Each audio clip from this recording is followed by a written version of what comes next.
Hello everyone. तो हम आज बात करने वाले हैं खेसारी लाल यादव जी और शिल्पी राज का एक बहुत ही बड़े लेवल के वीडियो सॉन्ग के बारे में बात करने वाले हैं, जो कि इसका पोस्टर आ चुका है और फुल वीडियो सॉन्ग का रिलीज डेट भी आ चुका है। और ये खास बात ये है कि सबसे पहले ये वीडियो हमारे ही चैनल पे अपलोड किया गया है। शायद ही आप किसी अदर चैनल पे आप ये वीडियो देख सकते हैं, जो कि आपको स्क्रीन के ऊपर दिखाई दे रहा है, जिस सॉन्ग का टाइटल है हमार बारे पति, जो कि इसे गाए खेसारी लाल यादव जी और शिल्पी राज जी।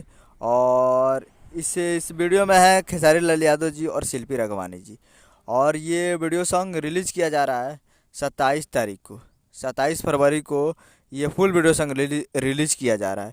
और ये आप सबसे पहले हमारे चैनल पर ही अपडेट पा रहे हैं, जो कि काफ़ी ज़बरदस्त अपडेट है। और ये बहुत ही जल्द ये वीडियो सॉन्ग 27 तारीख को रिलीज किया जाएगा।